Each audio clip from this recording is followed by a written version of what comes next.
أعوذ بالله من الشيطان الرجيم. بسم الله الرحمن الرحيم. الحمد لله الذي أنزل على عبده الكتاب ولم يجعل له عوجا قيما لينذر بأسا شديدا من لدنه ويبشر المؤمنين الذين يعملون الصالحات أن لهم أجرا حسنا ماكثين فيه أبدا وينذر الذين قالوا اتخذ الله ولدا ما لهم به من علم ولا لآبائهم كبرت كلمة تخرج من أفواههم إن يقولون إلا كذبا فلعلك باخع نفسك على آثارهم إن لم يؤمنوا بهذا الحديث أسفا إنا جعلنا ما على الأرض زينة لها لنبلوهم أيهم أحسن عملا وإنا لجاعلون ما عليها صعيدا جرزا أم حسبت أن أصحاب الكهف والرقيم كانوا من آياتنا عجبا إذ أوى الفتية إلى الكهف فقالوا ربنا آتنا من لدنك رحمة وهيئ لنا من أمرنا رشدا فضربنا على آذانهم في الكهف سنين عددا ثم بعثناهم لنعلم أي الحزبين أحصى لما لبثوا أمدا نحن نقص عليك نبأهم بالحق إنهم فتية آمنوا بربهم وزدناهم هدى وربطنا على قلوبهم إذ قاموا فقالوا ربنا رب السماوات والأرض لن ندعو من دونه إلها لقد قلنا إذا شططا هؤلاء قومنا اتخذوا من دونه آلهة لولا يأتون عليهم بسلطان بين فمن أظلم ممن افترى على الله كذبا وإذ اعتزلتموهم وما يعبدون إلا الله فأووا إلى الكهف ينشر لكم ربكم من رحمته ويهيئ لكم من أمركم مرفقا وترى الشمس إذا طلعت تزاور عن كهفهم ذات اليمين وإذا غربت تقرضهم ذات الشمال وهم في فجوة منه ذلك من آيات الله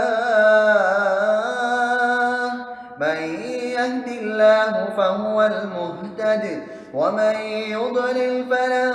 تجد له وليا مرشدا وتحسبهم أيقاظا وهم رقود ونقلبهم ذات اليمين وذات الشمال وكلبهم باسط ذراعيه بالوصيد لو اطلعت عليهم لوليت منهم فرارا ولملئت منهم رعبا وكذلك بعثناهم ليتساءلوا بينهم قال قائل منهم كم لبثتم قالوا لبثنا يوما أو بعض يوم قالوا ربكم أعلم بما لبثتم فابعثوا أحدكم بورقكم هذه إلى المدينة فلينظر أيها أزكى طعاما فليأتكم برزق منه وليتلطف ولا يشعرن بكم أحدا إنهم إن يظهروا عليكم يرجموكم أو يعيدوكم في ملتهم ولن تفلحوا إذا أبدا. وكذلك عثرنا عليهم ليعلموا أن وعد الله حق وأن الساعة لا ريب فيها إذ يتنازعون بينهم أمرهم فقالوا ابنوا عليهم بنيانا ربهم أعلم بهم قال الذين غلبوا على أمرهم لنتخذن عليهم مسجدا سيقولون ثلاثة رابعهم كلبهم ويقولون خمسة سادسهم كلبهم رجما بالغيب ويقولون سبعة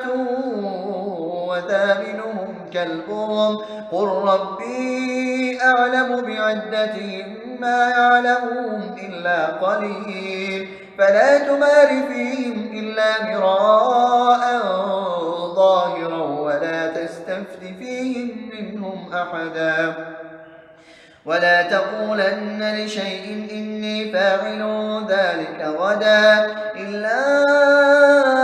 أن يشاء الله واذكر ربك إذا نسيت وقل عسى أن يهديني ربي لأقرب من هذا رشدا ولبثوا في كهفهم 300 سنين وازدادوا 9 قل الله أعلم بما لبثوا له غيب السماوات والأرض أبصر به وأسمع ما لهم من دونه من ولي ولا يشرك في حكمه أحدا واتل ما أوحي إليك من كتاب ربك لا مبدل لكلماته ولن تجد من دونه ملتحدا واصبر نفسك مع الذين يدعون ربهم بالغداة والعشي يريدون وجهه ولا تعد عيناك عنهم تريد زينة الحياة الدنيا ولا تطع من أغفلنا قلبه عن ذكرنا واتبع هواه وكان أمره فرطا وقل الحق من ربكم فمن شاء فليؤمن ومن شاء فليكفر إنا أعتدنا للظالمين نارا أحاط بهم ترادقها وإن يستغيثوا يغاثوا بماء كالمهل يشوي الوجوه بئس الشراب وساءت مرتفقا إن الذين آمنوا وعملوا الصالحات إنا لا نضيع أجر من أحسن عملا أولئك لهم جنات عدن تجري من تحتهم الأنهار يحلون فيها من أساور من ذهب ويلبسون ثيابا خضرا من سندس واستبرق متكئين فيها على الأرائك نعم الثواب وحسنت مرتفقا واضرب لهم مثلا الرجلين جعلنا لأحدهما جنتين من أعناب وحففناهما بنخل وجعلنا بينهما زرعا كلتا الجنتين آتت أكلها ولم تظلم منه شيئا وفجرنا خلالهما نهرا وكان له ثمر فقال لصاحبه وهو يحاوره أنا أكثر منك مالا وأعز نفرا ودخل جنته وهو ظالم لنفسه قال ما أظن أن تبيد هذه أبدا وما أظن الساعة قائمة ولئن رددت إلى ربي لأجدن خيرا منها منقلبا قال له صاحبه وهو يحاوره أكفرت بالذي خلق خلقك من تراب ثم من نطفة ثم سواك رجلا لكن هو الله ربي ولا أشرك بربي أحدا ولولا إذ دخلت جنتك قلت ما شاء الله لا قوة إلا بالله إن ترني أنا أقل منك مالا وولدا فعسى ربي أن يؤتيني خيرا من جنتك ويرسل عليها حسبانا من السماء فتصبح صعيدا زلقا أو يصبح ماؤها غورا فلن تستطيع له طلبا وأحيط بثمره فأصبح يقلب كفيه على ما أنفق فيها وهي خاوية على عروشها ويقول يا ليتني لم أشرك بربي أحدا ولم تكن له فئة ينصرونه من دون الله وما كان منتصرا هنالك الولاية لله الحق هو خير ثوابا وخير عقبا واضرب لهم مثل الحياة الدنيا كماء إن أنزلناه من السماء فاختلط به نبات الأرض فأصبح هشيما تذروه الرياح وكان الله على كل شيء مقتدرا المال والبنون زينة الحياة الدنيا والباقيات الصالحات خير عند ربك ثوابا وخير أملا ويوم نسير الجبال وترى الأرض بارزة وحشرناهم فلم نغادر منهم أحدا وعرضوا على ربك صفا لقد جئتمونا كما خلقناكم أول مرة بل زعمتم أن لن نجعل لكم موعدا ووضع الكتاب فترى المجرمين مشفقين مما فيه ويقولون يا ويلتنا ما لهذا الكتاب لا يغادر صغيرة ولا كبيرة إلا أحصاها ووجدوا ما عملوا حاضرا ولا يظلم ربك أحدا وإذ قلنا للملائكة اسجدوا لآدم فسجدوا إلا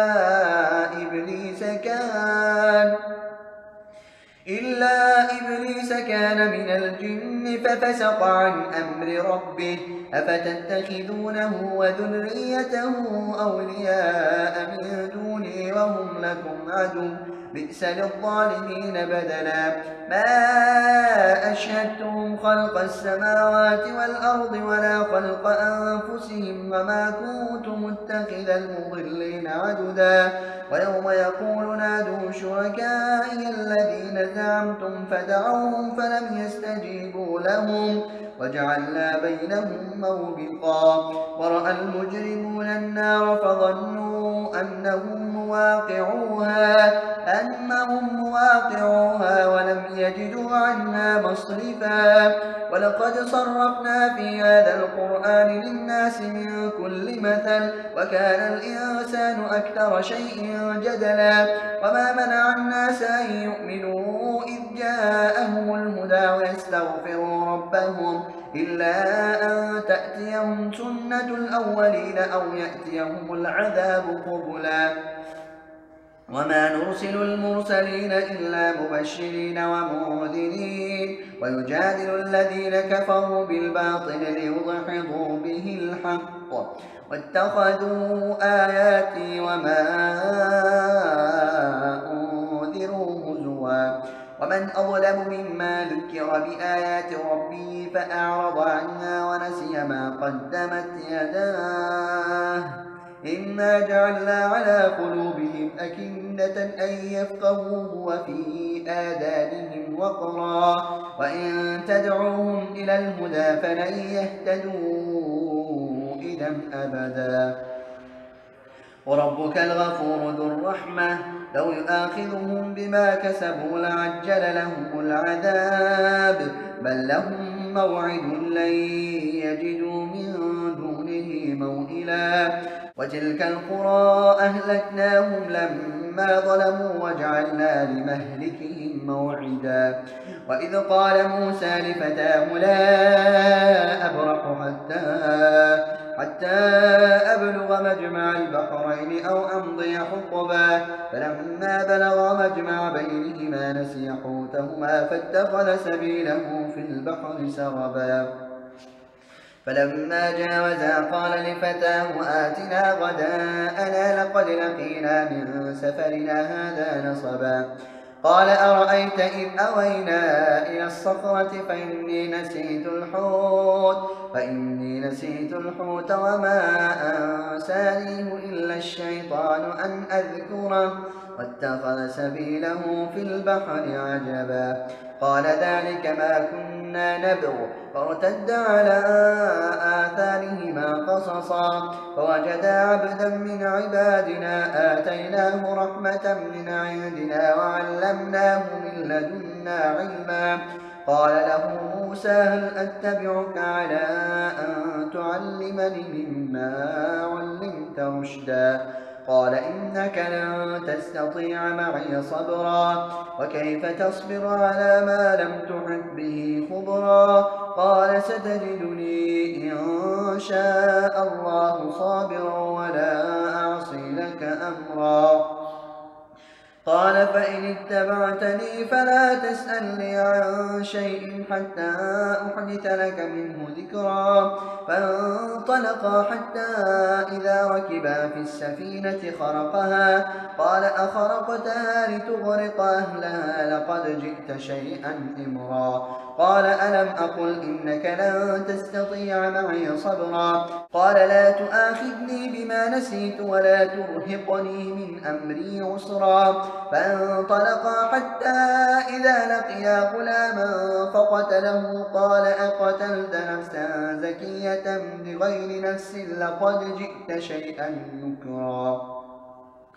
قال ألم أقل لك إنك لن تستطيع معي صبرا قال إن سألتك عن شيء بعدها فلا تصاحبني قد بلغت من لدني عذرا فانطلقا حتى إذا أتيا أهل قرية استطعما أهلها فأبوا أن يضيفوهما فوجدا فيها جدارا يريد أن ينقض فأقامه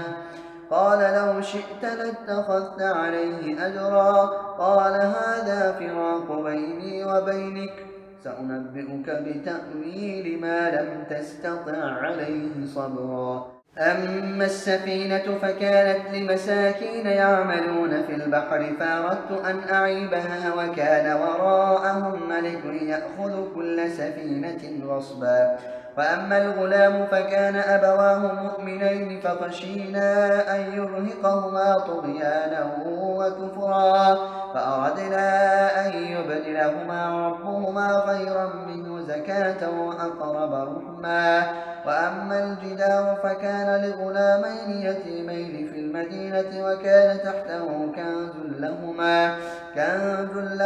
وكان أبوهما صالحا فأراد ربك أن يبلغا أشدهما ويستخرجا كنزهما رحمة من ربك وما فعلته عن أمري ذلك تأويل ما لم تستطع عليه صبرا ويسألونك عن ذي القرنين قل سأتلو عليكم منه ذكرا إنا مكنا له في الأرض وآتيناه من كل شيء سببا فأتبع سببا حتى إذا بلغ مغرب الشمس وجدها تغرب في عين حمئة وجد عندها قوما قلنا يا ذا القرنين إما أن تعذب وإما أن تتخذ فيهم حسنا قال أما من ظلم فسوف نعذبه ثم يرد إلى ربه فيعذبه عذابا نكرا وأما من آمن وعمل صالحا فله جزاء الحسنى وسنقول له من أمرنا يسرا ثم أتبع سببا حتى إذا بلغ مطلع الشمس وجدها تطلع على قوم لم نجعل لهم من دونها سترا كذلك وقد أحطنا بما لديه خبرا ثم أتبع سببا حتى إذا بلغ بين السدين وجد من دونهما قوما لا يكادون يفقهون قولا قالوا يا ذا القرنين إن يأجوج ومأجوج مفسدون في الأرض فهل نجعل لك خرجا على أن تجعل بيننا وبينهم سدا قال ما مكني فيه ربي خير فأعينوني بقوة أجعل بينكم وبينهم ردما آتوني زبر الحديد حتى إذا ساوى بين الصدفين قال انفخوا حتى إذا جعله نارا قال آتوني أفرغ عليه قطرا فما استطاعوا أن يظهروه وما استطاعوا له نقبا قال هذا رحمة من ربي فإذا جاء وعد ربي جعله دكا وكان وعد ربي حقا وتركنا بعضهم يومئذ يموج في بعض ونفخ في الصور فجمعناهم جمعا وعرضنا جهنم يومئذ للكافرين عرضا الذين كانت أعينهم في غطاء عن ذكري وكانوا لا يستطيعون سمعا أفحسب الذين كفروا أن يتخذوا عبادي من دوني أولياء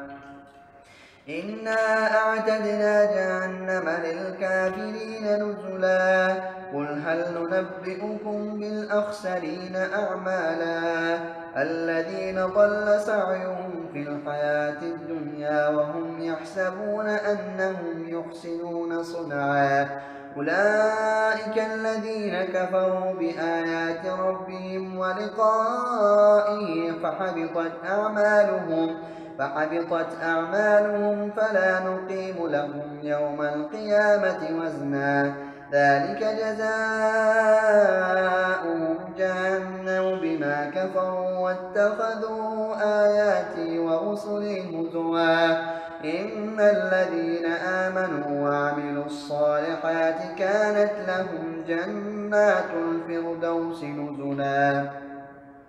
خالدين فيها لا يبغون عنها حولا قل لو كان البحر مدادا لكلمات ربي لنفد البحر قبل أن تنفد كلمات ربي ولو جئنا بمثله مددا قل إنما أنا بشر مثلكم يوحى إلي أنما إلهكم إله واحد فمن كان يرجو لقاء ربه فليعمل عملا صالحا ولا يشرك بعبادة ربه أحدا